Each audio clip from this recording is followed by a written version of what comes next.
Mit bisher unveröffentlichten Informationen zum Innersten zeigt uns der Gründer von DoFinance, einer kleinen, aber sehr interessanten P2P-Plattform, wie schwierig die Krise für sie konkret war, wie viele Leute sie entlassen mussten, was für andere harte Maßnahmen sie getroffen haben und wie sie heute dastehen. Das schauen wir uns heute an in einem neuen Video von Northern Finance. Mein Name ist Alex Black. DoFinance ist eine kleine P2P-Plattform aus Lettland mit 5000 Investoren und im Gegensatz zu vielen anderen Plattformen interessanterweise als Familienunternehmen geführt von den zwei Brüdern Janis und Kulikovskis. Auf DoFinance können Investoren in Kredite aus Lettland, Polen und Indonesien von den lokalen Ablegern der Firma investieren und dabei gibt es geprüfte Jahresabschlüsse und letztes Jahr haben Investoren hier im Schnitt 10,6% Rendite erzielt. Jetzt ist DoFinance auf mich zugekommen und wollte für ihre Plattform mehr Aufmerksamkeit haben, ein Sponsoring machen und für mich ist dabei das A und O, dass du als Zuschauer und Investor dabei Informationen und Einblicke hinter die Kulissen bekommst, die es vorher nicht gab und dir einen ganz klaren Mehrwert bieten. Wie kommt man also durch die erste richtige Wirtschaftskrise, die man als P2P-Plattform je erlebt hat? Schließlich ist der Markt ja noch jung und die ersten europäischen P2P-Plattformen wurden während oder kurz nach der Finanzkrise 2008/2009 gegründet und haben von Jahr zu Jahr Wachstumsraten um die 100% erlebt. Also das Geschäft hat sich von Jahr zu Jahr immer wieder verdoppelt. Wir waren also hier in einem vom Erfolg fast schon verwöhnten Teil der Finanzindustrie, der immer um ein Vielfaches stärker gewachsen ist als der restliche Markt und so auch noch keine Krise kannte.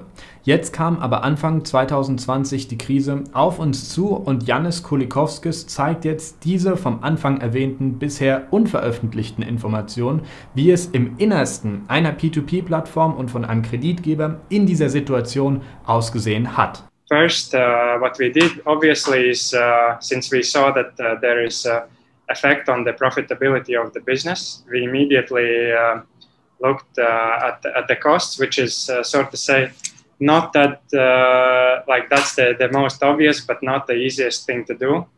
So first of all, here I would like you to present to you is that in December 2019, we had a total staff of 210 people, out of which 20 people were in middle to top management positions. So in March and April, we understood that the only way out is first to cut the costs immediately and as fast and sharp as possible. So what we did is we actually reduced our staff to 76 people, that is right now, and 7 people in managerial positions. So this was, it seems, you know, that these are just numbers, but you have to take into account that there is, like what you can see from arithmetic calculation, there is like 134 people behind it. So you can imagine that few of these people were really great people, really great employees. Some were just good employees, and you had to do this very, very difficult thing of laying them off, which didn't go easy because obviously that's the peak of crisis and everyone is fighting for himself at some point. And we did it. It was very hard for us. It took a lot of negotiations. It took a lot of pain and suffering and some crying in some cases. But unfortunately, this was something that we had to do. Like we discussed with you in our earlier discussions, I told you that our primary aim was to remain in the business and do whatever it takes for business not to stop and to survive. Und jetzt kommen wir zu einem interessanten Moment, denn nachdem so viele Leute gefeuert wurden, haben natürlich links und rechts Angestellte gefehlt, die vorher ihre Funktion ausgefüllt haben. Die waren jetzt weg und was wir dann als Investoren nicht mitbekommen haben, ist das Folgende. You know, you are losing a lot of functions. And this is actually what we have, what we faced. We did lose a lot of functions. So in order to actually achieve that, you know, shareholders, me, as well as my colleagues, actually took over a lot of positions. So for a very brief moment, me being a shareholder, I became the CEO, chief operating officer, marketing manager, and you name it. So I was multitasking, working from, I was at that point, actually, I moved to Jakarta because this was, let's say, the peak of crisis. And this was the epicenter of crisis. So I wanted to be here myself and take everything in my hands to, let's say, if the ship has problems, the captain has to take control. So that's exactly what we did. So I was working both all the working hours in Indonesia plus all the working hours of Europe. So that was basically, that was 12 to 13 hours working day every day for many weeks. The nice things about reduction and use of like excessive amounts of resources is that by cutting them down, you cut the costs substantially. And I would say this is the first thing is, and this is not very good use, let's say, for labor market in general, but because we are proving that our business doesn't require too many people. It's actually technology can do it instead of people. Computers can do it instead of people. So what we actually managed to cut down the costs by 70% in total.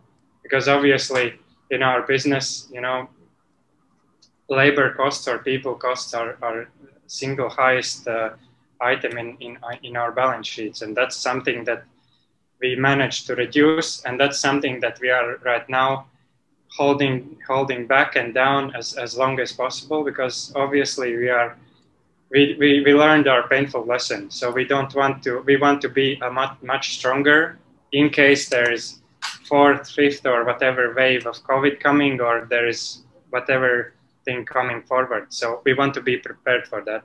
Aber es reicht nicht nur, die Kosten in so einer Situation zu senken, wäre schön, wenn das so wäre. Nein, manchmal muss man auch noch mehr tun und einiges an Eigenkapital, an neuem Eigenkapital nachschießen. Und das kann für Investoren gefährlich werden, denn das zeigt ganz klar eine Situation auf, in der es der Firma nicht gut geht. Still, we are heavily reliant on external funding.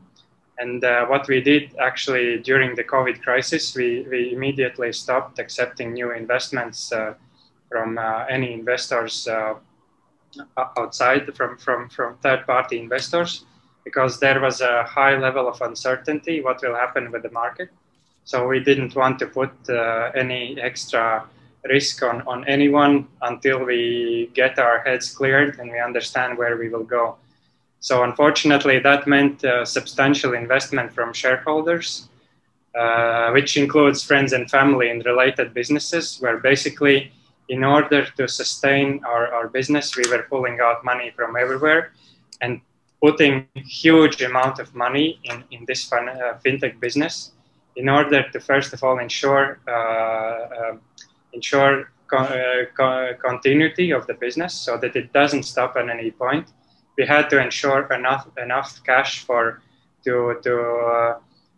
sustain the cash flows, because obviously there was, let's say, some nervousness from investors, both institutional as well as peer-to-peer investors. So we didn't want to, we cannot hold any money back. So what we are always saying, we did put a lot of effort and capital in the company in order to ensure payouts for investors who were entitled to exit and whose program is finished. So plus initially, so up to this very point, we have invested the extra capital of 1.6 million. And this is, like I said, this is friends and family capital. This is not something that's borrowed from any investor. So basically, this is sort of a subordinated investment, which means that actually our balance sheets are, group balance sheets are improving. Plus, we are intending to invest another 500 in the coming 2 months.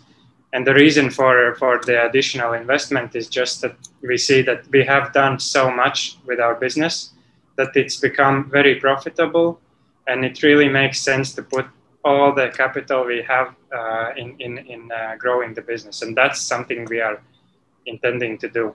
Jetzt kann man sich fragen, woher Freunde und Familie dieses Eigenkapital nehmen. Aus welchen anderen Firmen eigentlich? Genau das habe ich gefragt. Can you say what kind of businesses these are? Just short.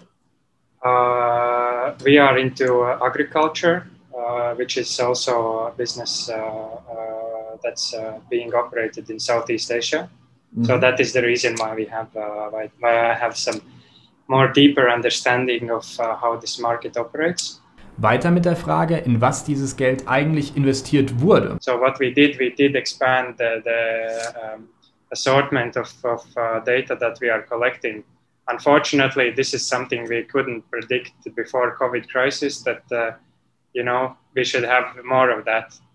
So, but now we know, this is, like I said, this was a painful but still a lesson.